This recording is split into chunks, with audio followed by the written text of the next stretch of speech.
Hello and welcome to another episode of Murder Dictionary Podcast. My name is Brianna and over there is Kelly.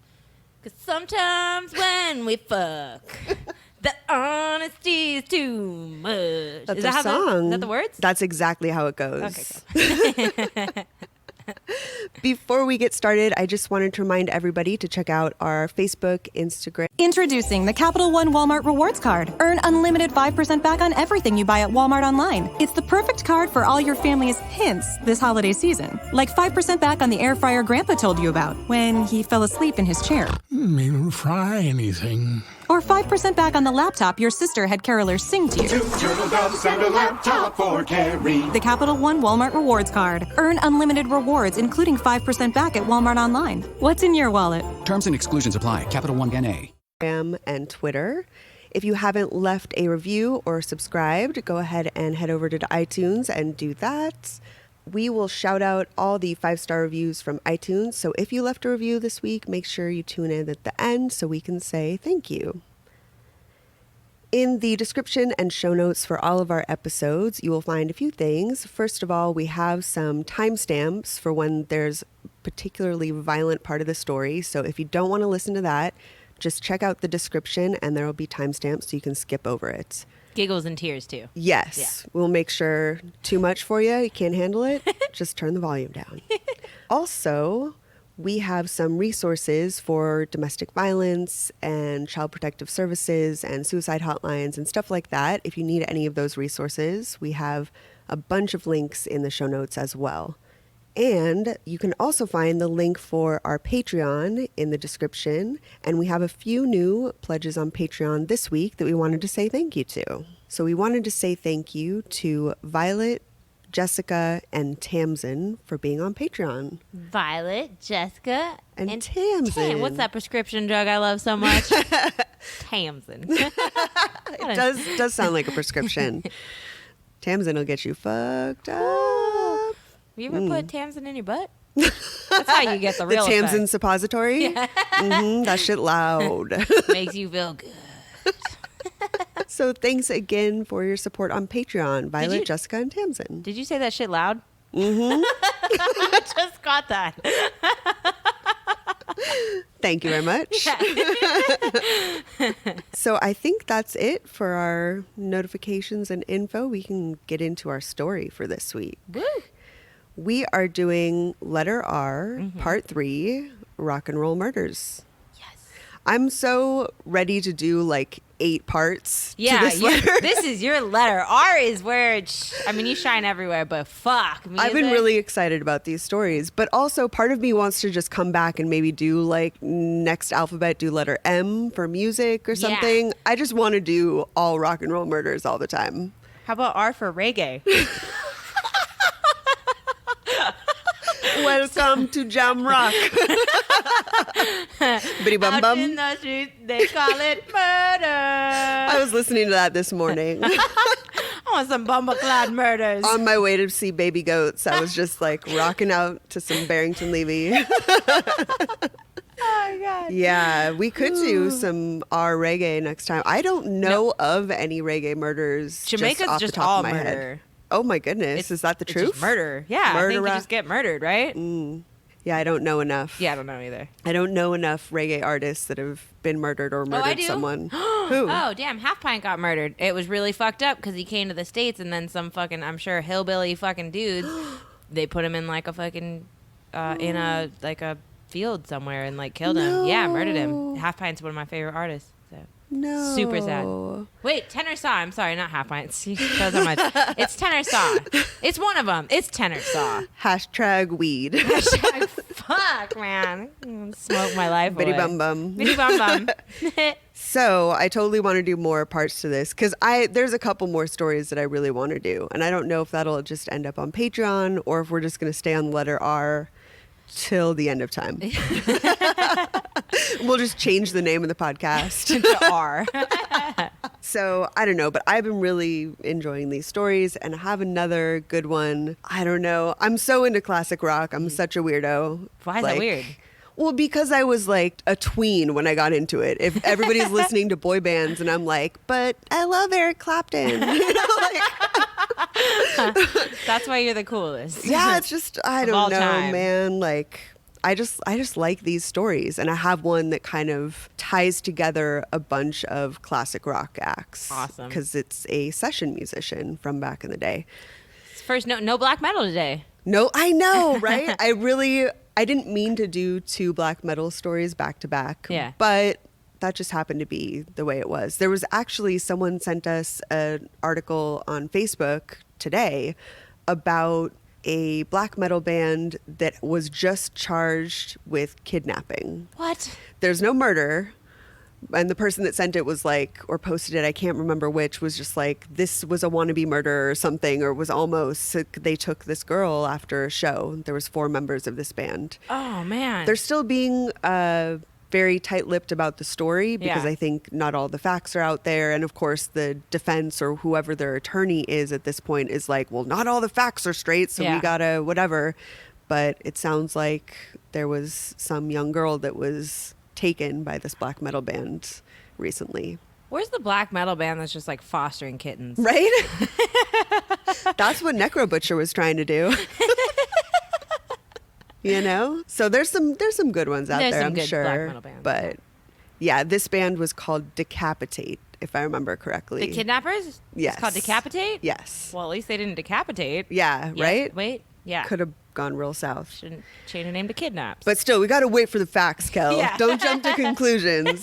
Yeah, I don't know what the full story is. I'm sure it'll unfold in the next couple weeks. I'm but excited. yeah. We'll look out for So, no black metal tonight. Yeah. But I have some classic rock for you. Woo! We're going to talk about Jim Gordon, who was a session drummer back in the day. Can you explain what session? Like he did session? Yeah, I mean, any session musician is going to be someone that's hired just to do recordings or temporarily to go on tour. Okay, so they're not in the band. They're just kind of, they play their role.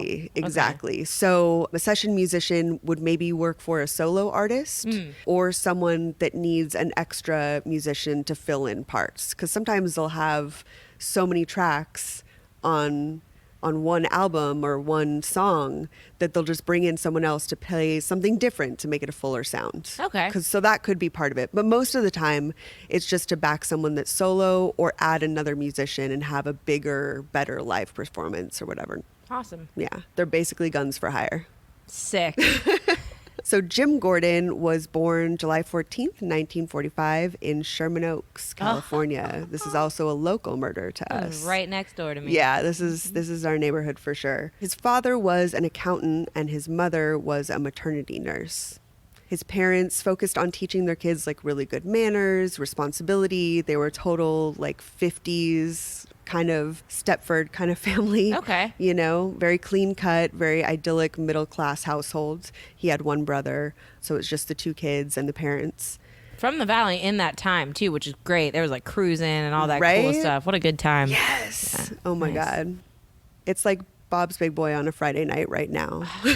Exactly. The car shows. During Jim's childhood, of course, it was kind of 50s idyllic. However, his father struggled with alcoholism. That's Also very 50s. Yeah, exactly. I was like, is that not? Let's be real. Like on the outside, it looks all shiny and polished Yeah. and everybody's got sick outfits. No big deal. Mm-hmm. But The dad's a drunk, the mom's a lesbian. I wasn't going to go that far, but I mean, usually they're just severely codependent. oh, okay, yeah. You know, the pussy is optional. It always is. Ain't it? Always an option. Hey, girl, hey. It's like, that's a sad life truth right there. That sucks. On the outside, everything looked good. Their kids were very like responsible, well-behaved, very polite. That's what everyone said. They were like the all-American family, but they were dealing with this alcoholism and codependency kind of behind the scenes. God, you know they got beat into politeness. I hate to say it, but that's know. another 50s There's really thing. no accounts of that happening, but I Oh. totally agree with you. There's I'm a dick. probably some sort of either abuse or at the very minimum some sort of fear mongering. Like Yeah. you're really afraid of your dad. Yeah, you know he wasn't passing out drunk hugs. Right? I love my kids. Come here, kid. Let's hug. So there was like this weird dynamic within the household. Eventually, his dad joined AA and got sober, and he became a much more committed father around the time that Jim was in his teens. But, you know, the effects of what happened before his sobriety would definitely plague the family for a long time to come. It just kind of gets ingrained as a dynamic, this alcoholism and codependency. Okay. Jim felt that he was always babied by his family. He was the younger one. He felt a little bit isolated and different. Maybe he felt like he didn't fit in, but he definitely felt like not spoiled, but babied, which is a subtle difference. When Jim was about 8, he made a set of drums out of trash cans in his bedroom and started putting on performances. What, he just turned the trash can upside down? Yep. Like that's like he made. He's trying to do Stomp.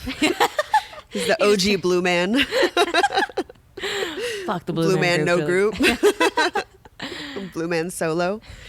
So his parents got on board immediately. I know some parents would be like, stop that racket or whatever, but Jim's parents were on board. They were like, let's get you a drum kit. Let's get you lessons. Let's get you into music. You know, this is clearly something you're passionate about, passionate enough to just put something together out of trash cans. Yeah, passionate enough to turn around a trash can. Yeah, right? Got to be a trash can into this. I love parents that are awesome and supportive like that. Yeah. So immediately they were just like, got on board with him being a musician. By 12, Jim was playing this huge, ever-growing drum kit that he was constantly buying things and adding to. And the parents set up a music room for him. They did an addition to the house and put a music room up. That just gave me the chills. I want to know what I it's know. like. I saw this look on your face. You're like, like you almost the gasped. entire room? Like, Yes. I mean, it could have been part office, part whatever, but they Doesn't definitely matter. made a space and made kind of this place for him to have his own music, Yeah. like to be able to explore his creativity and really get good at it and practice, you know? He was really shy, so he did kind of isolate and practice the drums a lot. Most of his time was spent playing music. Yeah, but that's how you get good. You isolate yourself and you have to lean into it and do it every day. But he was also, even though he isolated and he was shy, he was popular enough to be elected class president in junior high. What? So even though he was kind of introverted, Yeah. I guess people knew him, liked him, and voted him in. yeah, everybody loves a drummer. Right? Honestly, you're just cool. Yeah, that's true.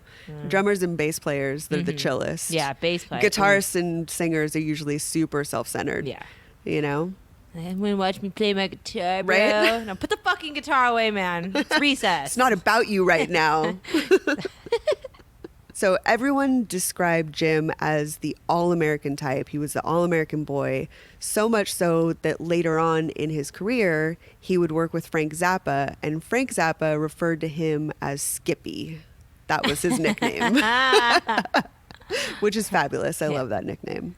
So he grew up in his teens to be this very tall, blonde, handsome guy. He also struggled with his self-image. For some reason, he just didn't see himself that way as other people perceived him. He was very worried and concerned about his weight. He was, like I said, tall and not necessarily athletic. He was kind of a strong-built guy, but he saw that as overweight and fat. He was constantly trying to control what he ate and his weight and worried about how people saw him. At some point in his teens, he began hearing voices and exhibiting signs of schizophrenia. Everything was so good, and then it went left. His name's Skippy. I know, right? He described the symptoms early on by saying, the voices started out friendly. They were giving me little pointers, how to take care of myself and the house, how to shop. I was glad for the help. I was getting ready for the rest of my life. I thought it was pretty strange, but there was nothing I could do about it. I heard them all the time. They would tell me if I was doing right or wrong, and I took it in like a fool. They said I had some kind of responsibility to God and country. I was the king of the universe, they said. I had to make sacrifices, and I had to do what they said. It's I mean, Pinocchio went through the same shit. Good point. So he apparently heard multiple voices. It wasn't just one. That's scary. That's terrifying. I know. I would be completely scared from point one. Just like, hey, hello, what? Who? Where? One's fine because they're like, oh, that's just me. That's me. That's just me. That's Yeah. the other me that's inside me. Yeah, me is talking to me. That's like that makes sense. But like two me's, It's the me that keeps me company. But more than that, I mean, three's a crowd. three's way. So he basically had multiple voices going on at the same time. He could picture their faces, but he didn't know who they were. He didn't know their names. He could just kind of see who they were, and they had distinct identities. The leader was a man with a white beard. There was also a young blonde, he said, and also a Greek woman. There was a few voices, though, that he did know. He could identify that his brother was one of the voices. His aunt was another, but the most frequent and loud voice that he experienced was that of his mother. Are those people dead or are they alive? Because that would Those be were weird. all alive. Okay. Yeah, everybody was alive at the time, but he could identify and see their faces and picture them talking to him. The other ones were just kind of strangers, but he could see what they were like. He could see their different personalities. Yeah. So at the time, the voices were a secret that he dealt with in silence. He didn't tell anybody. He knew it was strange. Of course, he was a little bit scared, but he figured it was something he should keep to himself. He tried at the time to control his feelings and his fear with food. He became extremely sensitive, more so than before, about his weight, and he was kind of, self-medicating by just controlling his feelings with what he ate. God, I know that feeling. Right? Same Z's. Yeah. Let's go home and do that right now. Carbo load. So in high school, Jim's music aspirations became a little bit more serious and focused on making it a full-time career.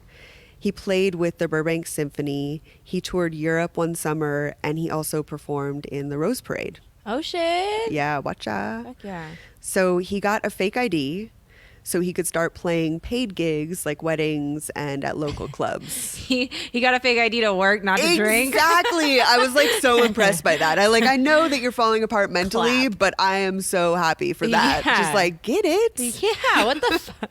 So he started working, He joined a band called Frankie Knight and the Jesters that made about $5 or $10 per gig playing around Hollywood. As his music started heading in a more serious direction, the voices kind of quieted down a little bit. He was very focused, very driven, and doing all this hard work.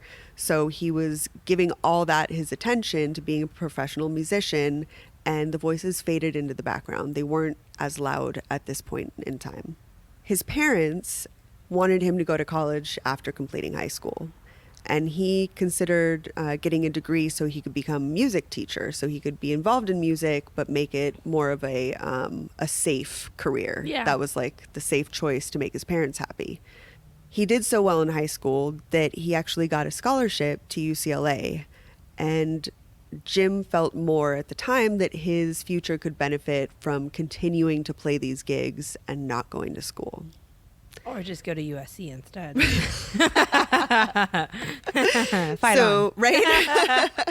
So he made the decision to not go to UCLA and not take the scholarship. No. But he was correct in assuming so because his music career started taking off. Yeah. He went to a local gig in 1963 when he was only 17, and he was spotted by someone who recruited him to work for the Everly Brothers. Oh, shit.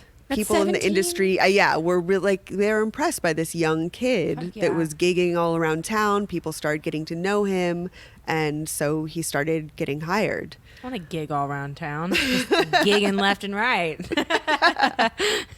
A lot of people that were musicians that he played with were immediately impressed by this kid that was extremely accurate, had a lot of strength because he was a big kid, and also a lot of endurance. Like his timing and his ability to just play all these gigs and never run out of spunk. He was just really, really talented. Yeah, he's 17. He can keep Right, going all that's fucking true. night. When you're going up next to 50-year-old people, man. Yeah, they're just getting tired, tapping out. Other musicians called Jim the human metronome and always talked about how he was just able to keep perfect timing. Once he got his foot in the door playing with the Everly Brothers, he began networking with other musicians that were not just playing local gigs, but were actually more established. And he began getting jobs with them as well. His early sessions were with the Beach Boys, Glenn Campbell, and the Monkees, among many others. Never heard of him. That's fucking impressive. At 17, Jesus you're Christ. working on fucking Pet Sounds, like one of the most influential albums that's ever existed in the history of all time. No big deal, and No you're a big deal. teenager. So this is just crazy. I mean, people were immediately impressed by him and brought him on to these really big gigs. Can we just stop right now, go back in time and be prodigies? Right? Let's do over. How do you hit the do over button? I know. Can I start back from about 2 years old? Yeah, but like, when you press the start button on your Hell yeah. Yeah, let's just press the start button real I'm going to quick. go back. Rewind. So as a backup plan, even though he was getting these gigs with more well-established bands, he also started taking classes at Valley College. I've been there. That's I go to Valley College. Nothing but Armenians smoking cigarettes. Armenians everywhere. and you. And me, yeah. Yeah, They it's smoke perfect. cigarettes in front of the no smoking sign. It's my favorite thing ever. It's fucking great. That's so cool. Yeah, I thought you'd like that I tidbit. love it. I know nobody else is like freaking No. out about Valley College, but I included that for you. Hey, Valley College doesn't get any shout outs, so Right? We're here to rep. yeah. So he was really trying to do both things at once. Although he didn't accept the UCLA scholarship, he was like, I'm getting these better gigs, but I'm going to have a backup plan. If I want to be a music teacher later, at least I'll have an education to do so, But he quickly became one of the most sought after session musicians in LA. Even though he was trying to have his backup plan and do something extremely responsible for a teenager, he eventually didn't even have time to go to his classes and he had to quit. That's so fucking cool, man. Right? So as his experience and his, resume got bigger and his reputation grew and he was networking, he started to raise his prices and make a very comfortable living even in his teens. In your teens, you're making bank, dude. Yes. I worked at Albertsons and had a shit time. It was really hard for me to buy weed. Babysitting didn't get me far No, either. that doesn't earn you a lot of money. Wasn't the most sought after babysitter in LA. Your babysitting reputation didn't precede you? No. You weren't getting gigs? I got fired Making for that coin?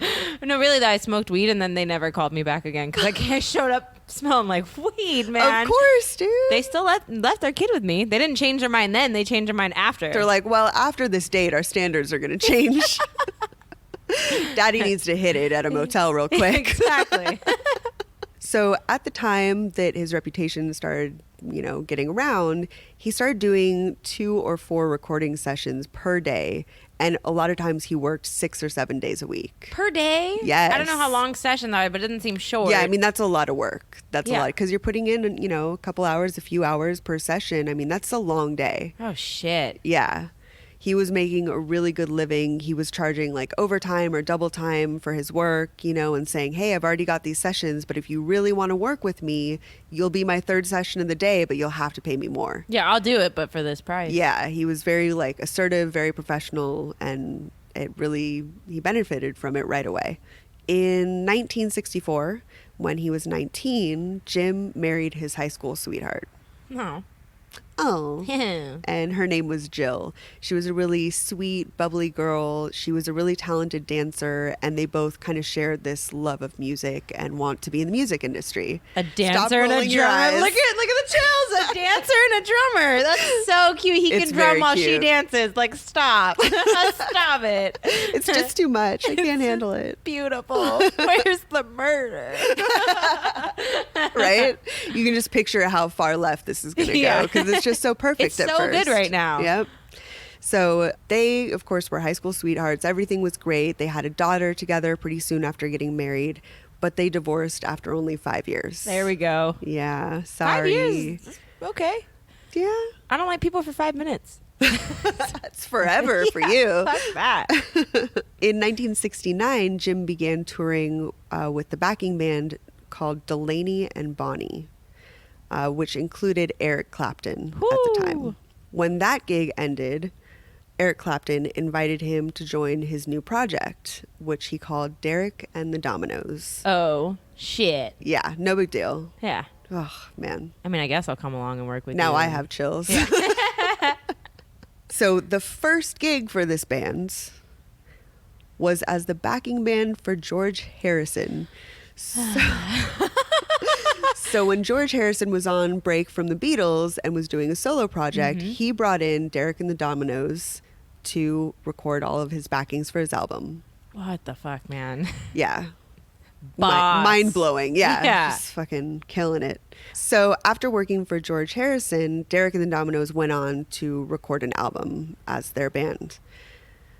They recorded the album Layla and Other Assorted Love Songs. Oh, snaps. No big deal. Yeah, no big deal. Layla, of course, is the fucking song Layla that everybody knows, which is about Patty Boyd, who I was explaining all this to you yesterday. Yes, So it's great. Layla is about Patty Boyd. It's written by Eric Clapton about being in love with Patty Boyd, who was George Harrison's wife.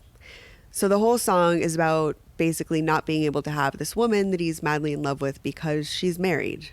Jim co-wrote that song with Eric Clapton. Oh, man. So if you look at the notes and everything, that was Jim and Eric. There was a lot of songs written about Patty Boyd.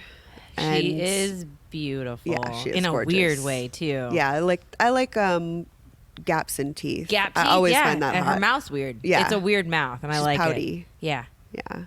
But very iconic, like 1960s mod, skinny, big eyelashes. The crazy cut crease. I Yes, saw her makeup. cut crease is sick. Oh my god! And then every picture, I was just looking at pictures, and they all have a cigarette in their hand. Which Yes. I love something about black and white, like 60s pictures with cigarettes in their hands. Oh and yeah. it's really good. Yeah. So she was definitely like the point of obsession for a bunch of musicians because Eric was obsessed with her and wrote a bunch of songs on that album and other albums about Patty Boyd. And in addition to George Harrison and Eric Clapton, Patty Boyd also slept with Ron Wood of the Rolling Stones. That pussy is gold, right? Oh wait, platinum. So later on, after Layla, actually Clapton went on to marry Patty Boyd. She broke up with George Harrison and they got married. She was married to George. It was just a quick thing. She was married to George Harrison for a good amount of time, like Yes. 12 years or something weird Yeah. like that. 8, 12 years. Yeah. That's a long time to just homie Everything's hop. like forever for Yeah, you. she's a homie hopper. She is, yeah. That's okay. It's worth it.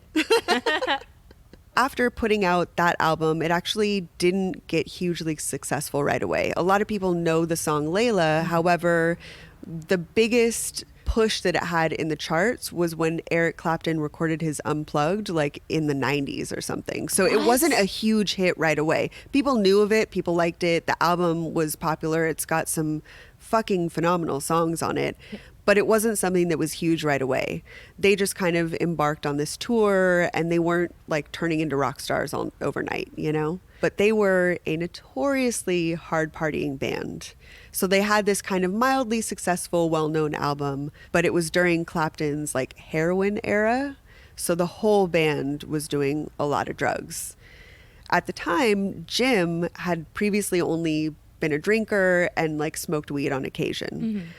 But during the Derek and the Dominoes period, he went to experiment with drugs because it was all around him. I'm pretty sure heroin makes every musician better. Oh, I thought you were going to say like makes all your problems go away. I mean, that's a given. But duh, Captain But it really, Obvious. but I don't know. I mean, there were a ton of musicians at the time. That was just kind of the thing in the music Yeah. community. And there's a lot of people that, of course, in that era died from it. you Absolutely, know? but made some of the best music ever. Right? I'm just saying. Really, though. You got to see both sides. Yeah. And wasn't Kurt Cobain addicted to heroin? Wasn't Yes. Bradley Noel addicted to heroin? Wasn't fucking every other person that died Jimi addicted? Hendrix Jimi and Janis Hendrix? Joplin. There we and, see. Greatest music. Let's go. You want to be musicians? I mean, yeah. I'm gonna go find heroin. I gotta go. We're gonna be good. And that was the last episode of Murder Dictionary. Before they put out their hit single, "Bang Me in the Butt." You got to just sing about what you know. So because the album Layla didn't take off right away and because of the extensive amount of drug use that the band was doing, the producers did not pay everyone right away. And I guess Jim had tried to confront them about this, but they told him that he wouldn't get paid because they said he would die within the next 6 months. Well, how do I pay for the H to get me there? Wrong. Not unless you pay me. Right? You're just keeping me alive, I guess. Yeah. So his bandmate from Derek and the Dominoes, Bobby Whitlock, said he used to talk to me about hearing voices, but I told him that it was his consciousness speaking to him. He said it was someone else. Bobby thought it was just substance abuse, so he encouraged him to get sober because he was saying, like, basically you're hearing voices because you're using drugs. And he's like, no, it's more than that. Nah, man, you just need to sleep it off. Right? Or drink it's some like water. creative juices. I think in the early era, people were like, well, he's just like, you know, his weed's really loud. Yeah. And he's just being creative and he should channel that into his recording. But it was not understood right away. What he was really talking about was a clinical psychological disorder. Yeah, you at least know? it wasn't God. Well, yeah, that would have been worse. Always is. Although the band put out only one record, it opened up a lot of doors for him. So it wasn't something that earned him a lot of money, but it was well known within the musician community. This album was spectacular and this band was spectacular. So after playing with Derek and the Dominoes, he got even more high profile gigs coming his way. In the 70s, he worked with Joe Cocker, John Lennon, Steely Dan, and Alice Cooper. Again, no idea. Never heard of them. Are they big? I mean, I don't know. If I don't know about them, they can't be big. Like, are they bigger than Britney? Oh, so no. It's like, it's hard to summarize all these because I'm even leaving out so many musicians that Really? he played with. Oh, yeah. But it's like, I want to mention that that's kind of what was going on in his life. And he was hanging out in these circles and playing with these people. But I don't want to spend too much time getting into those wormholes. I mean, these are A-list celebrities. These are Yes, it's a top of the- huge deal. Yeah. Like, you have to be the best in the game to be hired for these sessions Yeah. and to tour with these musicians. You have to. Yeah, they're not shit musicians, you know what I Right. mean? So, Yeah. So Jim was hired after that as a touring drummer for Joe Cocker in 1971. With his new bandmates, he started diving more into drugs. Joe Cocker, even more so than Derek and the Dominoes, was legendary for his band's drug use and alcoholism. really? Yeah. Yeah. Tight. So his bandmates were impressed at the time with like the amount and frequency that he took drugs and how he could still function despite being really, really loaded. So there was this infamous performance where Jim Gordon took acid with another bandmate named Jim Keltner before a show. And Jim Gordon played flawlessly at the show on the same amount of acid that the other Jim took. However, Jim Keltner had a complete meltdown in the middle of the performance. He started crying and he like fled the stage and left. What a noob. So everybody was kind of like impressed with his drug use. I mean, he was still able to play. He was still able to show up to all of his appointments. He never missed a gig. He always was, you know, had this impeccable, perfect timing. And it never really showed up in his performance and in this era, you know? Acid makes you way better at music. Wasn't Jimmy Yeah, I Hendrix- mean, everybody did acid. Everybody did back acid. then. Terrifying. Acid's scary. What? No, it's not. It's fucking great. So although the drugs didn't really affect his performance, people did notice that emotionally his demeanor was different and his behavior was changing a little bit. Jim says, I had a feeling I was being watched. And people during this time really noticed that there was something he was struggling with. He was a little bit more agitated, a little bit more paranoid, a little bit more angry, and maybe withdrawn from people. Yeah, you're really not supposed to do hallucinogens when you have... Exactly. Okay. Yeah, I mean, I think that a lot of what unfolds in the story, it's just trying to cope with having mental illness and not having it diagnosed and not knowing what's going on. So it's self-medicating. He's trying to fix it. He's trying to deal with the emotions or the voices, and it's only making it worse. Yeah, if you have voices in your head, you should probably go, I mean, unless they're telling you to watch or listen to the podcast, then listen. Then listen. Yeah. They're telling you the right thing. Besides that, go But to a site. otherwise, Yeah, go get it checked out. Just pro tip. So he would start isolating after this era. He was very self-destructive. He would show up to perform as though nothing happened, but then he wouldn't really talk to anybody backstage sometimes. It was kind of hit or miss what his mood was like, and he was a little bit more volatile and unpredictable. Okay. He still kept his struggles a secret. He really didn't talk to people about the voices, and it was clear that when he did, they kind of dismissed it or kind of chalked it up to something else. Even though it was a secret, he really, at this period of time where he was touring with Joe Cocker, was when he started listening to the voices and taking direction from them. So the voices would start dictating his actions at this point. This is like a turning, like this is like a real big problem, actually. This is the point where, you know, if he talked to the right people or got the right feedback or whatever, people would step in and be like, let's take you to see a therapist or see a mental health professional and get you a diagnosis. Let's figure out what's going on, you know, but that didn't happen. So he leaned further into whatever the voices told him. Yeah. Yeah. Like sometimes like when I'm at Starbucks or whatever, like I think I want to like strangle the person that works there or the other customers, but I don't ever do it. Right. It's when I cross that line. That's when it becomes a problem. You guys, if I disappear, I would never please, strangle you. please let them know that Kelly strangled me. With my dick. I wrap it around your neck because it's so long. The voices at this time controlled his eating habits. They told him to isolate from other people. He would like go hide in his hotel rooms and not come out and socialize with anybody and disappear for days on end. They dictated when he could sleep. The voices told him sometimes that he couldn't play drums, that it wasn't the right time, he couldn't play. And it also caused him a lot of paranoia. While on this tour, he was hanging out with a bunch of friends one night in a hotel room when he suddenly was struck with this overwhelming paranoia about his girlfriend, Rita Coolidge. Rita says, he asked me to step out into the hall. I thought he wanted to talk. Instead, he hit me. Rita got a black eye and was devastated. Jim tried to apologize like immediately after the incident happened. And he really had no idea what came over him. He doesn't even remember. It seems like it was kind of a blackout. Was there a bug on her face?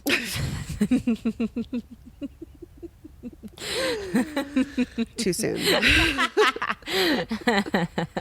So afterwards, he gave her poetry. He expressed remorse. He begged her not to leave. But that was it for him. Like, she was done with him and she left. Yeah. Immediately. Fuck yeah. Good for you, girl. Big clap for Rita Coolidge because that's a big deal. It's really hard to do. And there were a lot of people that were on the tour that really glossed over it. They knew the incident had happened, but never really confronted him and were like, hey, man, that's not cool. So it was a very uncomfortable situation. And she just really did the right thing and got out right away. She was like, this is unacceptable. First time. I have no time for this. She said, punch me once. Right? Shame on you. Punch me twice.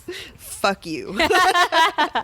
So everybody else kind of ignored it, but Jim's father was really concerned after this. He wrote him a letter pleading with him to get help. But most of Jim's peers that he was on the tour with just didn't see a problem with it, didn't really talk about it, kind of, you know, pushed it under the rug. And they chalked it up to this kind of typical rock star behavior. Like, everyone's crazy. We're all getting crazy. Maybe he was too drunk, whatever. Yeah, they made excuses. Punching bitches left and right. I Probably, mean, right? I fucking hope not, but goddamn. I mean, right, that's just what rock stars do. That seems to be the attitude at Yeah. the time, that they took on this kind of like, well, you know, it's a typical boys will be boys kind of mentality. Exactly. And, you know, she left right away, but nobody ever confronted him about it. They just moved on. Fuck those people. Right? Yeah, it's disappointing. In 1972, Jim worked with Frank Zappa, like I said earlier, and then he went to London to record Carly Simon's You're So Vain. You probably think the song is about you? Mm-hmm. Oh, okay. I've heard Probably that one. think this podcast is about you. While he was in London, he was driving in the rain and he lost control of his car while he was dissociating. He totaled his Ferrari and he was really lucky to have walked away from the accident without any severe damage. Wait, disassociating, like, I know what that means, and I understand, but I just don't get how that could influence, like, Is he like shaking his head like blah, blah, back and forth in the car like Jekyll and Dissociating Hyde? is kind of a, and I don't have a definition right in front of me, so I know that this may not be completely 100% accurate, but my understanding is it's kind of a separation from your own body where your mind goes into another place. Okay, and yeah. it's no longer in the moment and in the place that you're at. Like zoned So out. exactly. Okay. For someone that maybe doesn't struggle with mental health issues or schizophrenia and whatever, this may just be zoning out. This Okay. may be kind of like a moment where you're not paying a lot of attention and you kind of go into your own space in your head and think about something else. Yeah. But for someone that's a schizophrenic, it's very much like a break from reality. Okay. It's more of this wormhole where he really doesn't see the driving. He doesn't see what's going on around him. He doesn't hear anybody talking to him. It's almost like a blackout. He's not himself. So scary. Oh It's my God. terrifying, right? So yeah, he was just driving along. From most accounts, it seems like he wasn't even really drinking or using or anything. He was just having struggles with his mental health. It was an incident that was like clearly related to schizophrenia, but nobody knew that at the time. He kind of chalked it up to whatever, the rain, because the road was wet at the time, but he definitely had spent a moment just thinking about something else and crashed his car. He got help from doctors when he returned home from this trip, but they focused on his lifestyle, his kind of rock star stuff, and his substance abuse, instead of really trying to get him a diagnosis and figure out what the psychological stuff was behind everything. Even the doctors fucked up. I think that, I don't know. It was kind of, in my mind, it's kind of a sign of the times. Okay. I don't think that we're very lucky now to have a lot more mental health resources, and it's still hard. It's still fucked up. It's still very difficult for people to heal and get help and, figure out what's going on with their brain chemistry. Yeah, and it's hard to treat it. Yeah, and the taboo of just seeing a psych or a psychologist, Yes. like a psychiatrist or People a psychologist. are still reluctant. Yeah. So back in the day, it was just, that's You're just crazy. not something you do, But I think that nowadays we have a little bit more understanding of how both work hand in hand, that if you have a psychological thing that you're struggling with, you need a diagnosis, you need treatment, you need medication, and you also shouldn't be getting high and drunk all the time. Yeah. But at the time, they really didn't have that understanding, or it wasn't so prevalent that people were willing to explore a patient's psychological issues. So he got some suggestions from the doctors that like maybe you should slow down your drinking and whatnot, but they never said, let's get you into a therapist, let's get you to try some psych meds.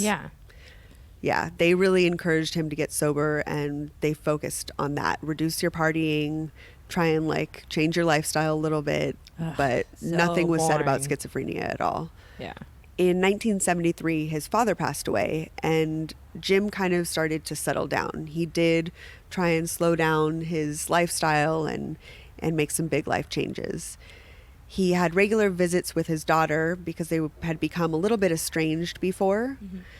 And he remarried a singer-songwriter named Renee Armand, and he quit using drugs. Good for him. Definitely a step in the right direction, but it's a struggle. It takes vigilance. And Jim says that he instead substituted alcohol for drugs. So even though he slowed down, like a lot of the harder substances he was using, which at the time his big thing was doing speedballs. So he stopped doing that, but then he became a day drinker, and he was just drinking from the time he woke up and not stopping. Imagine if your thing was speedballs. But like, if someone knew, like, what fucking reputation did you get? Like, Right? dude, Brianna's thing is speedballs. Like, It kind of is. I'm more of a day drinker. That's funny. But how can you choose your favorite child? That's what drugs are, right? Easy. Everyone has a favorite. Yeah. You're just lying if you say you don't. You're just being sweet. So this didn't last, of course, and he soon began using drugs again. He was just drinking all the time, and then slowly he did it a couple times, and then it became a regular thing to do drugs all the time. Of course, because alcohol, the first thing, when you get alcohol, you're like, damn, I really should have a speedball right now. Fuck, you know what would make this alcohol better? Right? Speedballs. Putting everything else in my body. Just Yeah. being like a human garbage disposal for drugs. That would Yeah. make alcohol better. You know when people would do like the sodas where you mix every drink like a suicide? Yes. That's exactly. It would be like that. Yeah. That is kind of perfect. So even though he was using drugs again, he was actually really responsible still when it came to work. He always managed to keep it together as far as his sessions were concerned and going on tour. He was really high functioning, he was reliable, and he always performed well, even though he was really, really severely affected by drugs and alcohol. Is this Johnny Depp? It's starting to show with that fool, though. He smoked out his teeth. Really? Because I just Googled pictures of him the other day, and I was like, no, he's still got it. Like, he haggard. Maybe I just didn't get a smiling pic. 'Cause you know when he smiles, he does like a half. Yeah. Like a... I mean, I don't know. I like his style, but it's just like I hate he's his starting style. to look old. No, his style is awful. He looks like a hipster out of fucking... There's some things that are questionable. I hear you on that. Oh, man. Yeah. Yeah, but it is kind of similar to that. Like, Johnny Depp's doing a ton of drugs, Yeah. but somehow he's still hired, he's still performing, Yeah. he's still... Not I don't know. showering. Well, that too. Hot. Yeah. So even though he really didn't have a change in his performance, he really was more transparent now that his demeanor had changed. He became a lot more cold and isolated.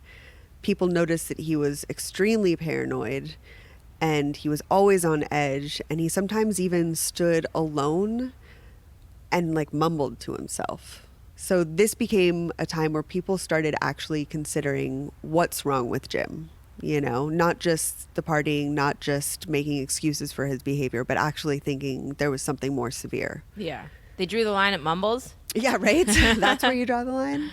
I mean, I don't know. I guess it's kind of blurry when you're hanging out with Joe Cocker and Derek and the Dominoes. I mean, part of me understands H-Town. that. Yeah, that's true. When you are in H-Town, it's hard to see like the worst. Yeah. Like friends and other musicians actually began distancing themselves from him because they did feel a little bit uneasy now. They knew there was something going on, that he was a little bit more volatile, and they became afraid of his outbursts and stuff like that. And they also had that feeling, I read a couple accounts of people thinking he just wanted to be left alone. A lot of his behavior seemed like he wanted to isolate, he didn't want people around, so they kind of gave him his space. Yeah, give him what he wants. That's easy. Yeah, I guess. I know it's hard to really stand up and be like, hey man, I'm worried about you. Yeah. And so they just kind of took that route of fading into the background. Bye. Yeah. Jim's paranoia took over again. He had another incident while his wife was out shopping. When Renee came home, Jim got really confrontational with her, and he said, I know what you're doing. And he pointed to like 3 random objects that were sitting on the ground. And he told her that she was forming a magical triangle to allow evil spirits into the house. Was she? Man, like she insisted. She was just like, I've done nothing wrong. I don't know what you're talking about. And of course, to him, he perceived that as denial and being, dishonest. And she really genuinely had no clue. So he punched her and cracked several ribs. She said, I don't even like fucking triangles. I'm more of a square girl. What the fuck, man? Oh, my God. I'm all about circles, man. 'Cause Yeah. they look like buttholes. And nipples. And mouth. And everything awesome. Every other orifice. All the fuck holes. Yeah. So, yeah, she was just like really Wow. trying to say, like, I have no idea what you're talking about. I really don't know. And it made him more angry, and he hit her. And he hit her? Like... But, again, the saving grace in this, that's fucking awful that happened, but she left right away, just like previously. Punch me once. I mean, really, it's for these girls. So impressive. I know that that's very hard to leave. So even though it was really tragic that happened to Renee, it's really impressive and amazing that she filed for divorce immediately, But Jim rebounded right after the divorce with a woman named Stacy Bailey.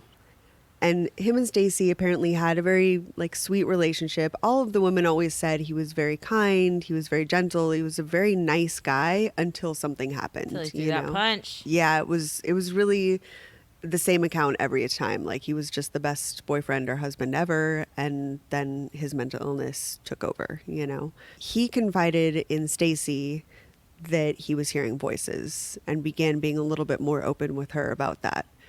He also told her, which he hadn't really discussed before, that his mother was the most prominent and the loudest voice. Really? Yeah.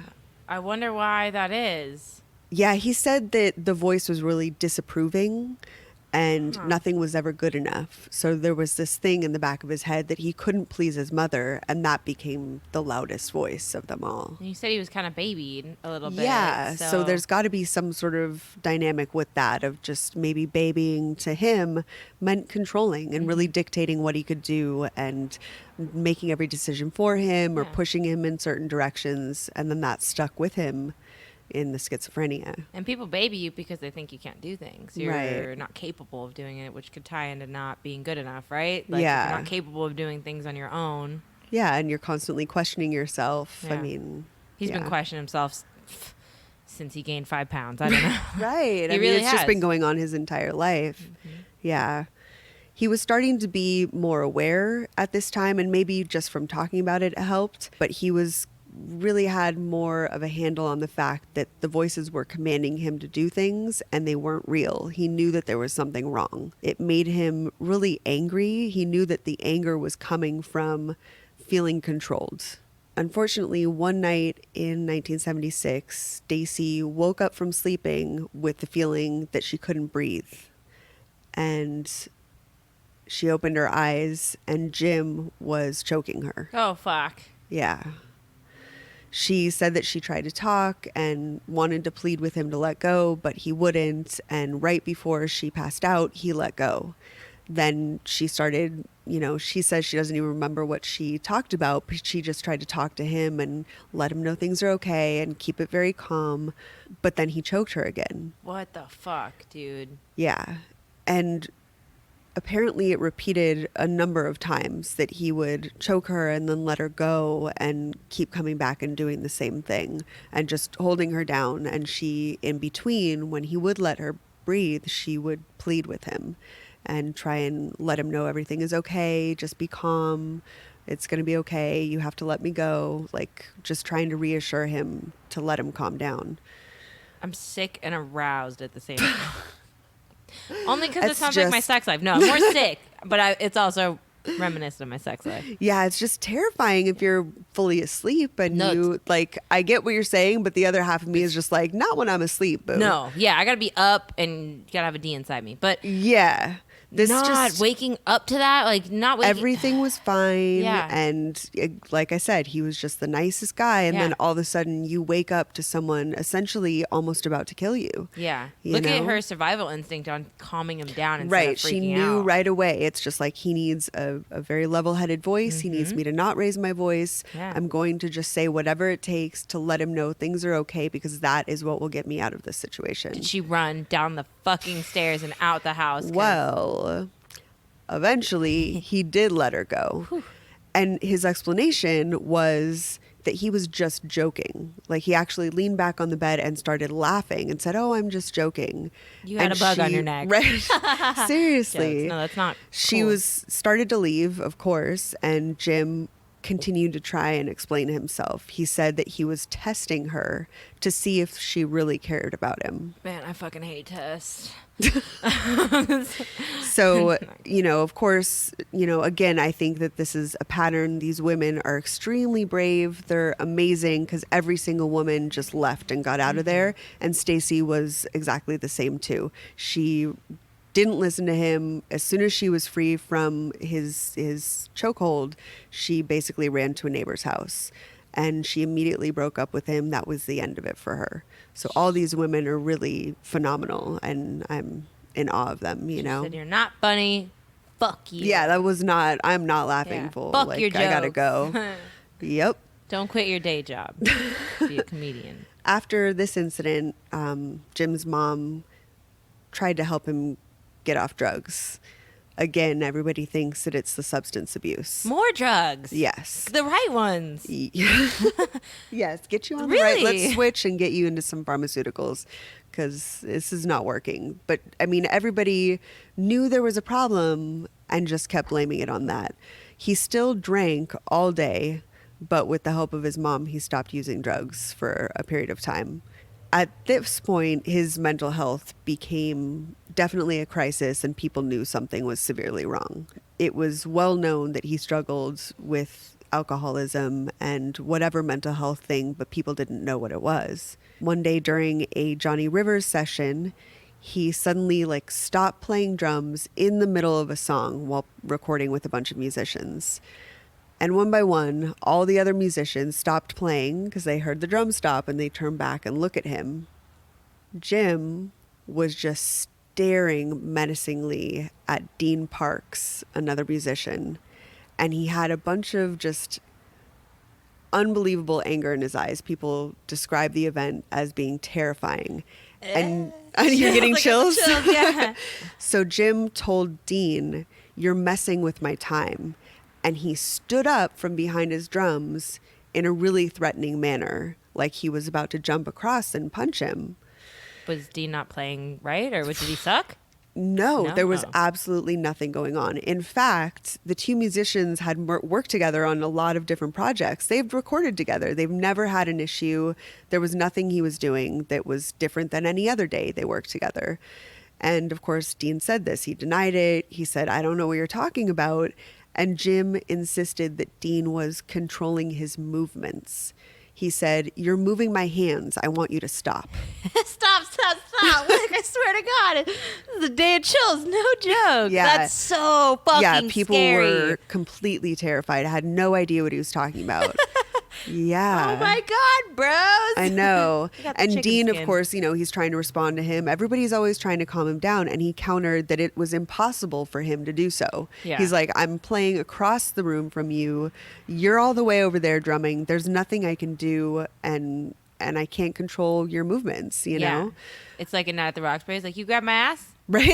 He's like, "Sir." It was just extremely scary and confrontational, but eventually the whole band kind of got him back and calmed down, and he Yeah. was able to start playing again. But of course, like, the whole mood of everything changed. They let People him were play scared. after that? Yes. Yeah. Get him the fuck out.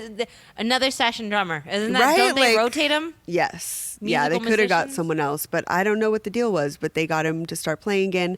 And also, I think there is this thing of like, well, we've played with Jim so many times, everything's fine. Okay, he's calm now. Yeah. So it's the old Jim. Yeah. Okay, something happened, it's unexplainable. We're a little freaked out, but we got to get this work done. Yeah, I'm a dick. I'm like, toss him to the side. He's not useful anymore. Everybody's replaceable. Yeah, don't you forget that.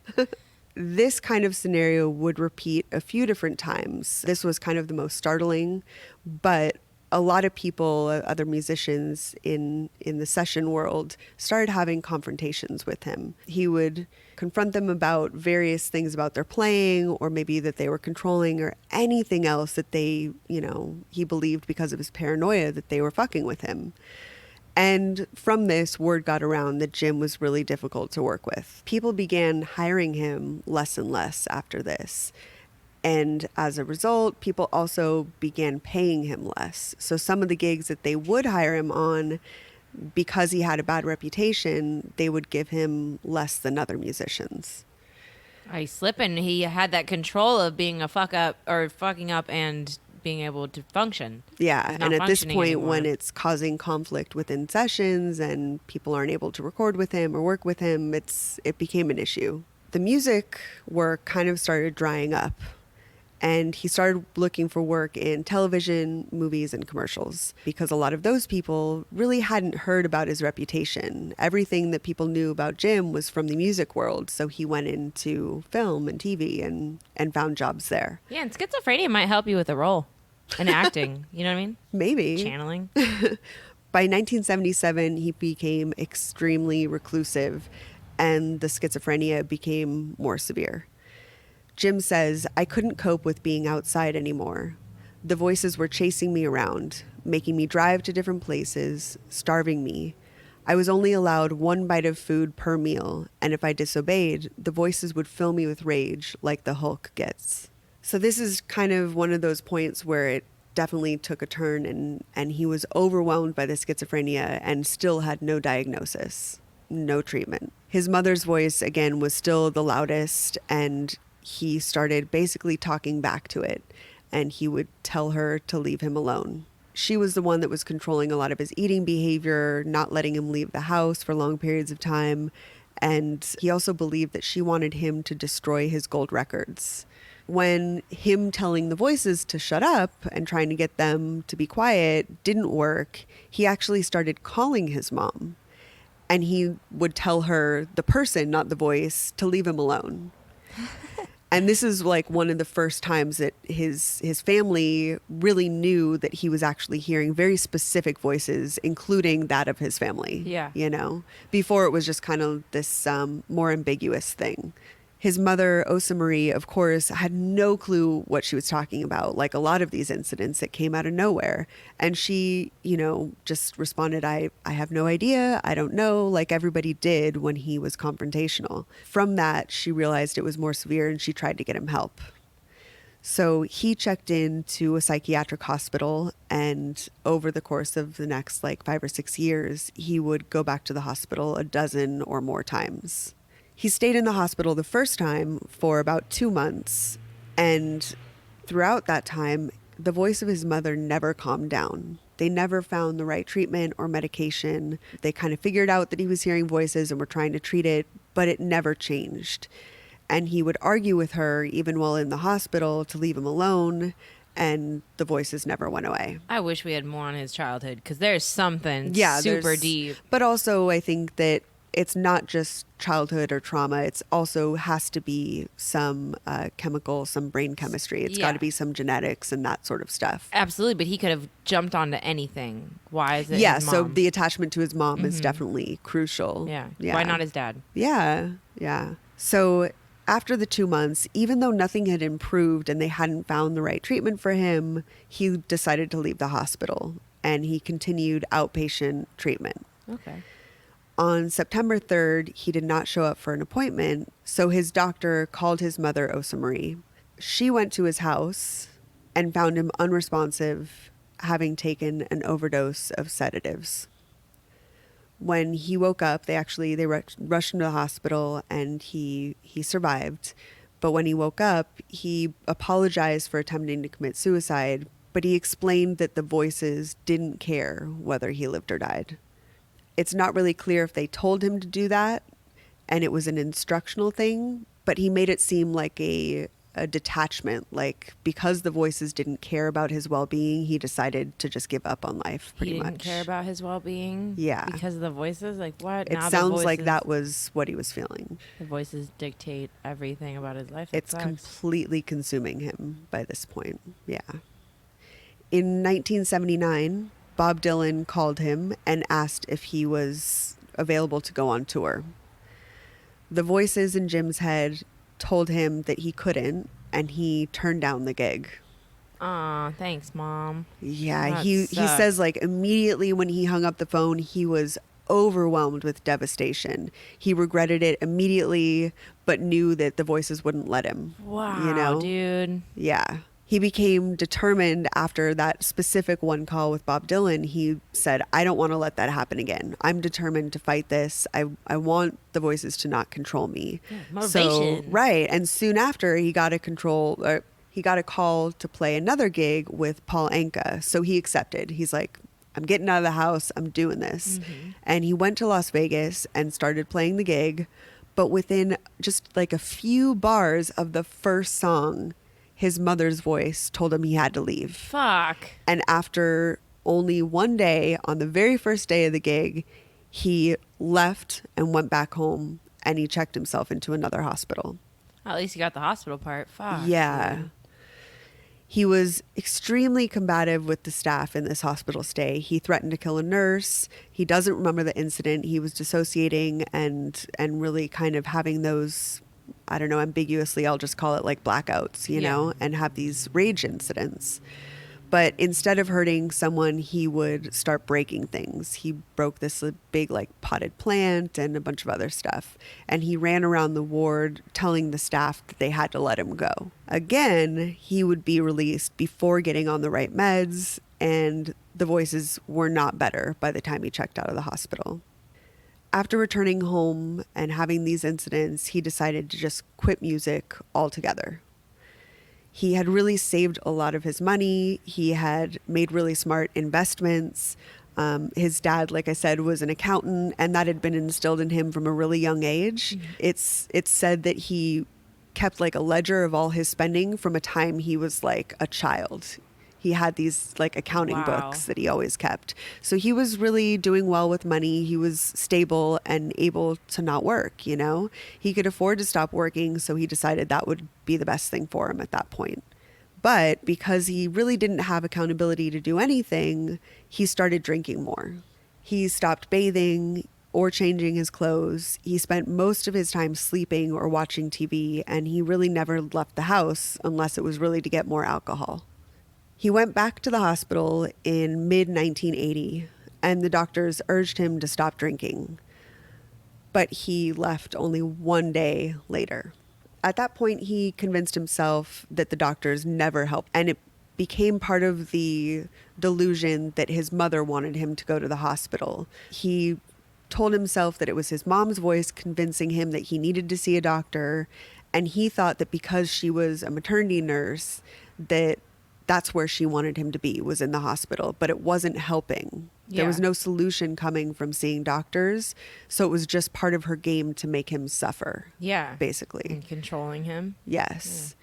Yeah. And at this point, he also began believing that his mother was evil. He thought that she had killed this actor, Paul Lynde, and also the music artist, Karen Carpenter, that she had been the one that murdered them. What the fuck? Yeah. And in turn, he also believed that she was trying to kill him, that she wanted him dead. He gives his mom way too much credit, dude. She is not that productive. Seriously. Yeah. The two became estranged. It was probably like both of them mutually decided that the best thing for them to do is get some distance. And Osa Marie didn't talk to him for the next 2 years. I mean, she kind of did because she was in his head. Touché.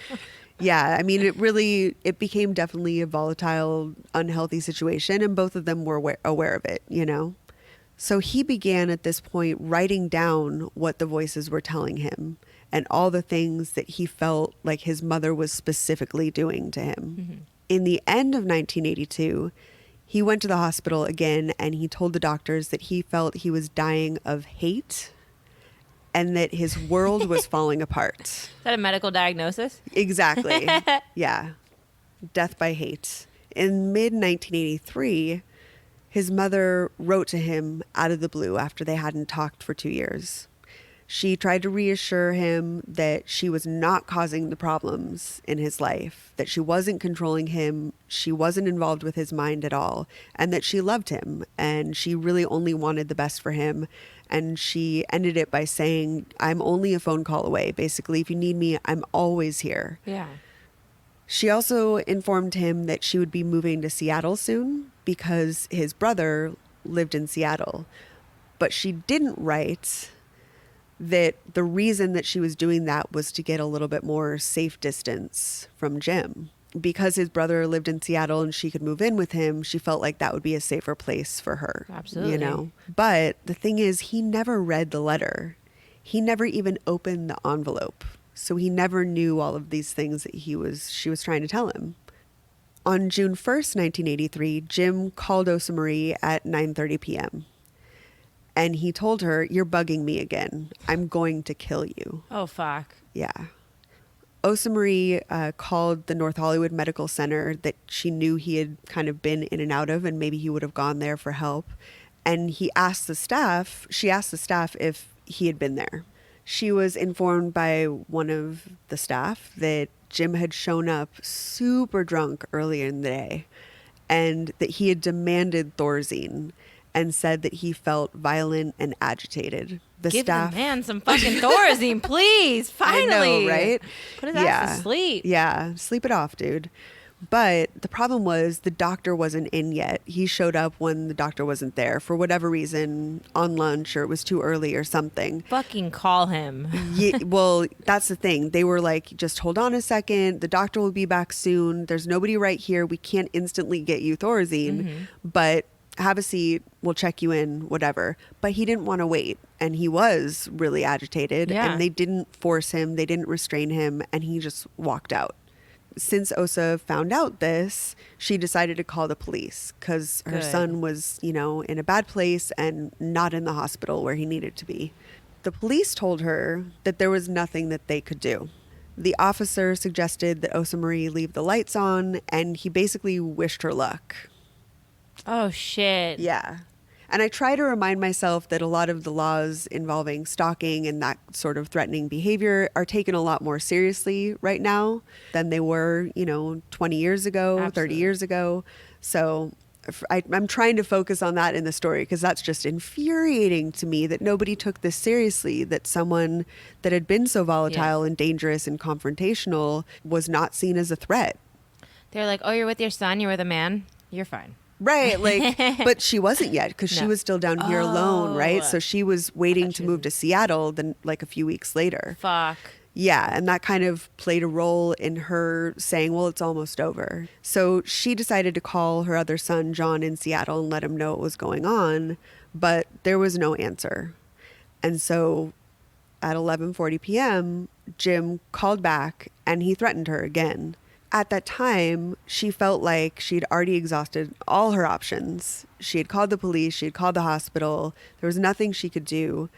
And she was going to leave soon anyway. So she's like, I just have to wait the next couple weeks, wait it out, and get to Seattle and I'll be safe. And she just went to bed.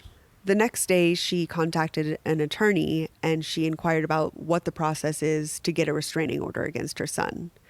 But again, after seeing kind of like the bureaucracy behind getting a restraining order, she decided, I'm leaving in 2 weeks. It's not even worth it for me to go through the process. I just got to make it work for a couple more weeks. It's not much longer. So she never went through the process of getting a restraining order. But to be honest, sometimes I'm just like, it doesn't really help. They can't do anything until someone violates the restraining order. Yeah. So, and that's Too late, usually. it's just way too late. She basically was kind of not able to do anything. So even though Osa knew that she was really the primary focus of Jim's delusion of recent past, she really did convince herself that it just needed to last the next couple weeks. She needed to get through it, and then she'd be off to Seattle and be safe. She'd also kind of told herself that he'd never become violent with her before. That even though he had been going on for years thinking that his mother was controlling his thoughts and, talking to him, he'd never really taken out any of that violently or angrily against her. It never escalated. Exactly. Because the history wasn't, of just leading up to this violence, she thought that it would just stay as words. Yeah. You know what I mean? Just as threats, I'm going to kill you, Mom. You know how one does that. Yeah. When you get grounded and you're really mad at your parents. Mom. So, she just kind of put herself in that place of saying that I shouldn't pursue legal action. I just got to make it through, But a couple days later, on June 3rd, 1983, the voices began telling Jim that she wanted him to kill her. Well, that's stupid. Well, yeah. The voices said that he needed to hit her with a hammer so she would be unconscious and not suffer, and then he would come in and stab her. Hammer smash face is a really common thing. It's a very influential piece of work that didn't exist at this point, but still. Actually, I don't even know what year that came out. Maybe inspired. It was inspired Maybe. by. The voices convinced him to get a knife and helped him deliberate between these few kitchen knives he had. He settled on an 8-inch butcher knife because the voices told him to use that one. He sharpened it. He packed up that with a hammer and got his weapons all together and then left the house. Do you think the voices harmonize in his head? They're like a sick a cappella barbershop quartet. Yes. Yeah, I think so. Okay. In my mind, it's got to be that way. Boom, boom, hammer.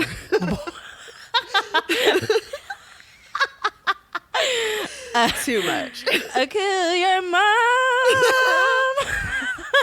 mom. Boom, boom, hammer.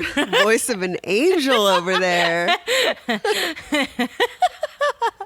Oh my goodness. So he left his house all prepped with his barbershop quartet weapon kit, and he drove from Van Nuys to her house in North Hollywood. Van Nuys? You in left in for? Van Nuys Way. That's yeah. where we live. That's Or our we don't live, neighborhood. in case anyone Please wants don't come to- find us and kill us. Thank you. To NoHo? Yeah. So he went to her house and knocked on her front door. It's about a 15 minute drive to rethink your entire life. Yes. He could have said stop. Yeah. No. So she was not home, and he decided to leave. I guess somehow it just didn't match up to him. It seemed like it wasn't meant to be, and he returned home instead of waiting outside. Whew. However, at about 11:30 that night, he went back to her house and wanted to see if she'd returned home. There was a light on, so he figured that she was there, so he again went up and knocked on the door. She opened the front door for him because she saw that it was him sitting out there, and he immediately hit her with the hammer right when the door opened. She began screaming, and he bludgeoned her with the hammer about 3 more times, and then she fell to the floor, which is when he pulled out the knife that he had, and he stabbed her in the torso. He did that a few times, and then on the last stab, he left the knife stuck in the center of her body and fled the scene. Oh, fuck you, Jim. Yeah. So the neighbors heard the screaming coming from, this elderly woman. She was about 71, Osa Marie's house. So they immediately called the police. It's worth noting that he was actually sober during this attack. There was not any substances in his body. Worse. Is that worse? Almost, right? That's yeah, it's I almost can't even worse. tell. I don't know. It's just so fucking horrific. But afterwards, because he was sober at the time, he went on basically a bar crawl. He just went on a bender and hit up a few local bars and got a ton of drinks. And a bunch of people recall seeing him out drinking. The police went to Jim's apartment the next morning, not because he was a suspect, but because they were informing the next of kin. So they wanted to let him know that his mother had passed away. But when the police got into the house, they found Jim laying face down in the middle of his living room floor, and he was bawling. Jim, at that point, was convinced, he knew that the murder had happened. The police saw that right away. And he was convinced that whoever had murdered his mother was coming after him. And so he was probably pretty startled when the police came to the door, and he thought that someone had found him and was going to kill him. Yeah. Yeah. So he was convinced that whatever had gone down, he was next. And once the police saw this, they figured he had some involvement, and they apprehended him. Yeah, you shit your pants when you see the cops. You're like, Yeah, What something are you scared? suspicious. do you got weed on you, buddy? Right? Let's pat you down real quick. Once he was in the police car, he apologized immediately and profusely and told them that he had been tortured by her for years. So he was apologetic and immediately basically, burned himself and also said, but it was kind of justified. Yeah. So on the one hand, he was sorry. On the other hand, he was like, I had to do it. I wonder if they were like, oh, maybe she abused him and stuff. But then he's Yeah, like, there's no way to know the scenario. They're just she's in my head. Right. She just won't shut up. Yeah. That's crazy. So Jim told detectives, I just snapped. When I remember the crime, it's kind of like a dream. I can remember going through what happened in that space and time, and it seems kind of detached, like I was going through it on some other plane. It didn't seem real. So again, it seemed like he kind of dissociated and leaned into the voices and had this other sort of world existing. I'm pretty sure he's possessed and we just need to call an exorcist. Oh, that's got to be it. Yeah. Problem solved. Sprinkle holy water. I don't know. Yeah. Fine. It always solves everything. Yeah. He just thirsty. After he was arrested for murder, Jim was finally properly diagnosed with schizophrenia. Very soon after being incarcerated, they got him some, psychological assessment, and they figured it out right away. At his trial, 5 defense psychiatrists testified that Jim was an acute paranoid schizophrenic. Jim himself, however, did not accept this diagnosis. He said, they call everybody that. I really don't feel that crazy. I get along with people. I think I'm pretty normal. Thus proving their point. Right. Which is honestly, that's one of the dangerous parts of mental health challenges is there's a couple elements where either you're not aware of it or you're in denial or you just so desperately want to not have the problem. You know what I mean? I think there is an element for him where it's like, I just want to be normal. And even if he doesn't truly believe it and he knows something is wrong, that's scary to know that you have this diagnosis that you're going to have to fight your whole life. Absolutely. So he wants to be normal, The other problem is sometimes people get on medication and everything evens out, the voices stop, whatever. But then they're like, well, now I don't need the medication because I'm better. That's Yeah. so frequent in a lot of the mental health cases that, people go off their meds. And my diet plan. Like once I'm eating a good vegetable or two and I'm like seeing some Like, weight I'm loss. healthy AF right now. I could eat that have some Hershey. fries. Yeah, fuck it. And then fucking we go back to where I was. I know exactly what you're talking about. However, even though Jim wasn't behind this diagnosis, the court accepted that he did have acute schizophrenia. But he was also not allowed to use insanity as a defense because recently there had been changes to the California law, which was under the Insanity Defense Reform Act. So there was a lot of people that had put together this act that pretty much said that the defense was ineffective, that holding people accountable for their mental health challenges and treating those instead of incarcerating these people that in this Reform Act were considered just straightforward criminals was no longer something that they could do. So even if you did it, then what's the point of fucking getting them? I mean, I get a psychiatric evaluation either way, but what is the point of bringing it at the trial? Like, yeah. why I guess even it was mention it if so it makes no new at the sense? time that they were just like, we're still going to try and fight it. And I think I think has changed since then. And I has to, didn't yeah. completely research all of that. But at the time, the important thing for Jim is that they couldn't use that as a defense, basically. Wow. Yeah. That So sucks because he's been anguished. Like he has felt the depression or the sadness, and he's felt the consequences of his actions every time he does something. He Right. doesn't want to not He's eat been that suffering piece. this whole time. He's suffering, Yeah. exactly. He didn't want to hurt that girl or he didn't want to kill his mom, but he's just been tortured, and it's really Yes. sad that now he's getting punished for that too. there is, I don't know. I mean, I think that it's a very difficult thing when you're talking about mental health and when you're talking about insanity cases because there are these very distinct sides. Yeah. It is something that they've suffered with and dealt with their entire life. However, there is a sense of if you're a person that has mental health challenges, it is your personal responsibility Absolutely. to get diagnosed, be on medication, get treatment so that you're not a danger to yourself and others, basically. Yeah, so That he is- yeah. the same way that if you had a physical ailment, it would be your responsibility to take care of that and get a diagnosis so you're not suffering. Yeah. But when it's mental health, it's a very nuanced, different thing. So he has been suffering. However, he also has been a danger to society this whole time because he's been attacking multiple women. Yeah. I mean, I see both sides of it. And I'm very torn, and it's like a case-by-case basis how Yeah. I feel sometimes. I'm a real flip-flopper when it comes to insanity cases. You can be in the But, law. I so mean, it's I fine. really see a lot of it. It's just like this, it is due to mental illness, but there are repeat offenders because they don't have diagnoses and they aren't treated. So it's a tough line to walk. I don't know. No. In that aspect too, I mean, isn't it people's personal responsibility to rehabilitate yourself from a life of crime? Like, Yeah. I mean, if you have, Oh, yeah. I mean, I get that too, but mental health is completely different. It's just, Yeah, there's just this element of it being beyond their control because it is something that they're born with. It is Yeah. a chemical difference within the brain, and it is something that requires permanent just medication and treatment. So it's a difficult topic, and I don't know, I can understand why certain things, there was a Reform Act because Yeah. the laws did change. I can understand why insanity existed in the first place. Like there are plenty of cases where people need to get mental health treatment, not just be thrown in prison Yeah. with other people that aren't dealing with the kind of challenges they are. Yeah. It's unfortunate because in Jim's case, he ended up just getting straightforward sentenced as a murderer Yeah. to a facility that doesn't necessarily give that complete attention to his psychological challenges. Yeah.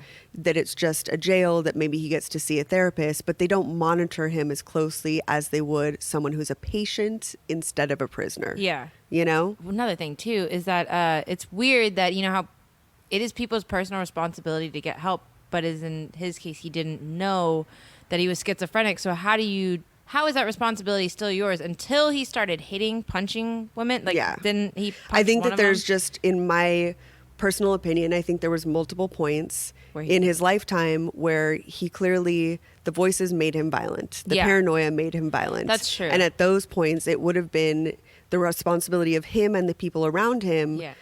to say, let's get you some treatment. Yeah. The problem is they tried to do that, and the doctors at the time just treated substance abuse. Exactly. So then how's it his And fucking there's fault? two factors here. I Yeah. think that the substance abuse makes the mental health challenges that he was suffering with completely go crazy. Yeah. You know, so Heighten. when he's taking these drugs, they're triggering all these things that he's already hallucinating Yeah. about. I don't know. I think that both things needed to be treated, but he really needed a diagnosis far before this, you know? Psychiatric evaluation should be mandatory. Part of your fucking, what is that called when you go, like when you join like a team or something?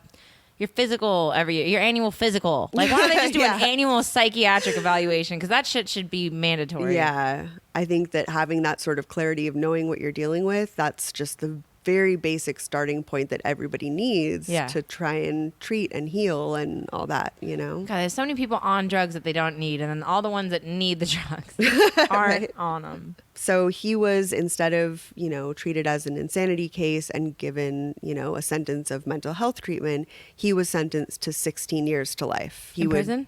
Yeah, in shit. prison. So he was just straight up put into a facility that didn't treat mental health, that was a secondary factor. That sucks, but you know no one's going to fuck with him because who fucks with the guy that talks to himself? People that have murdered people, you know, like if you're a murderer, like what's stopping you from fucking with this guy versus another guy? I don't know. Oh, whatever. no, you're right. I don't know You anything know? about prison. But nowadays, he says that his brother John's voice is the most persistent of his hallucinations. Run, John, you're the only one left. Yes. No. So, I mean, clearly it's something that even though they're treating him with medication, I can't, you know, I don't know enough about the facility to say that they're failing him. Yeah. But at the same time, would he be on the proper medication if he was actually in a specifically psychiatric facility? God, what Because did he's his- still hallucinating. What did his family do to him? I need to know. I seriously We have can't. to solve this mystery. It's not fair. So nowadays, though, he says he gets along with the voice, that it does nag him sometimes and it wants him to like eat right and make healthy choices, but it's not something that's, you know, really threatening him, making him angry and that kind of stuff. When he first was incarcerated, he attempted suicide early on. But apparently he hasn't self-harmed in a long time. He's on medication for schizophrenia and also was given a medication for depression because since he's been in prison, he's also Yeah, been that's suffering sad. with depression. And that's very common with a lot of people that are incarcerated. There's a lot of How do you not be depression. depressed? Yeah, but it's just common to Yeah. add that medication in. So he was first eligible for parole in 1992, but it's been denied several times since then. The 2005 parole hearing, he insisted that his mother was still alive, Not Elvis. or Tupac. Yeah, too bad. Staff members have said that he is still medically and psychologically non-compliant. So he's reportedly, you know, resistant to a lot of his medications. So they'll prescribe things to him and he won't necessarily take it all the time. And he's not cooperative during counseling. There's a possibility that that would still happen in a psychiatric facility, but I think that, you know, they're more well trained to deal with that sort of thing. So that would be the difference if he actually had been able to plead insanity. Do you know, sorry, what year his trial was? 84. Okay. All right. Because I was Yeah. thinking 92. I was like, damn. So he's currently housed in a psychiatric prison in Vacaville, California. So there's kind of, he was moved around a little bit, but he was put in a facility that had at least a little bit of psychiatric attention. He still expresses a wish to get back into the music industry. He said that they had a band at the prison, and so he wanted to join the band, but I don't know if he ever did so. And he knows his chances of getting out are slim, but he really wants to tour again, and he says he still wants to play with Eric Clapton. Don't we all, boo? Did you reach out to Eric Clapton to get his thoughts on I this? asked him, I called him for an interview, and Yeah. he said he was busy. What did Big E say? No? He's busy? No? Big Easy. Big E? So that's the story of Jim Gordon. That was fucked. Yeah, Yeah. yeah.